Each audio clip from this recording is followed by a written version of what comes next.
তাদের মুখোশ আমাকে ফোন করে বিএনপির কেন্দ্রীয় কমিটির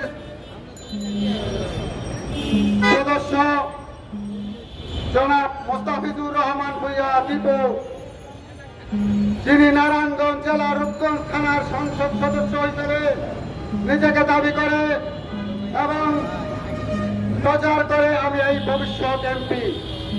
যদি আপনি আমার কথা না শোনেন আপনার অনেক বিপদ হতে পারে। আমি বলেছি ভাই, আমি মামলা তুলব না, আমি দেশ নায়ক তারেক রহমানের নির্দেশে ছাড়া কোনো পদক্ষেপ নিব না। এবং দেশ নায়ক তারেক রহমান আমাকে বিএনপির কেন্দ্রীয় কমিটির সদস্য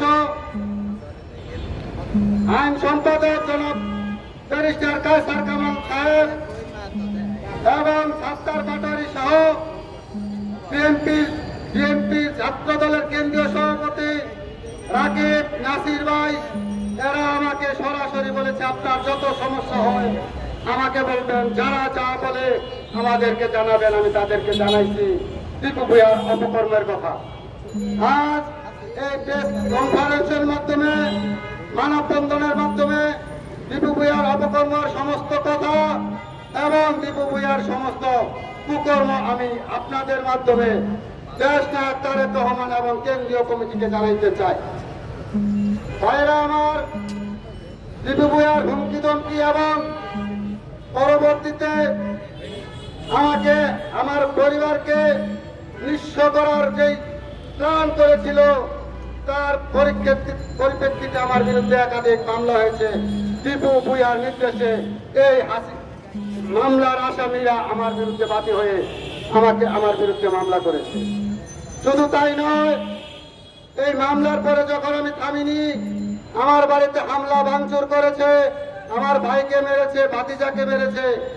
তারপরও যখন আমি থামিনি, তারপর গত 22 মার্চ রোজ শনিবার বেলা 2টায় আমার ছোট ভাই কাউসার মোল্লা পার্টাস গ্রুপে চাকরি করা অবস্থায় আমার ভাইয়ের বড় ভাইয়ের ব্যবসায়িক টাকা নিয়ে মিলের ভিতরে যখন ফ্যাক্টরির ভিতরে যখন আসে, তখন এই দীপু বাহিনী, আপনারা দেখেন ব্যানারে তার ছবি আছে এবং ভিডিও ফুটেজ আছে। ইতিমধ্যে আমি বেশ কয়েকটা সোশ্যাল মিডিয়ায় দিয়েছি, কেন্দ্রীয় কমিটিকে দিয়েছি।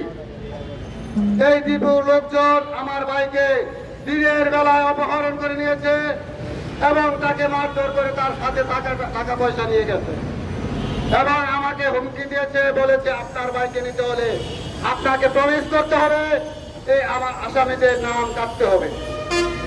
ভাইরা, শুধু এইটাই নয়, শুনেন আপনার অভিযোগ কি আর আপনার দাবি কি, এই দুইটা কথা বলেন। আমার অভিযোগ, দীপু ভূঁইয়াকে আইনের আওতায় আনতে হবে এবং দল থেকে বহিষ্কার করতে হবে।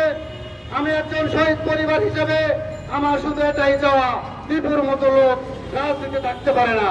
সে বিগত 5 তারিখের পরে রূপগঞ্জে একাধিক হত্যা করা হয়েছে, কয়েকটা সংগঠনের নেতা কর্মীকে আহত করেছে। আপনারা খবর নিয়ে দেখুন, রূপগঞ্জের সন্ত্রাসের ত্রাসের রাজত্ব কায়েম করেছে সে নিজেকে এমপি হিসাবে দাবি করে। সে রূপগঞ্জের প্রত্যেকটা ফ্যাক্টরিতে চাঁদাবাজ সন্ত্রাসদের দিয়ে চাঁদা আদায় করতেছে। আপনারা তদন্ত করুন এবং বিএনপি কেন্দ্রীয় কমিটি দেশ নায়ক তারেক রহমান সহ সবাইকে আমি অনুরোধ করব, আপনারা খবর নেন।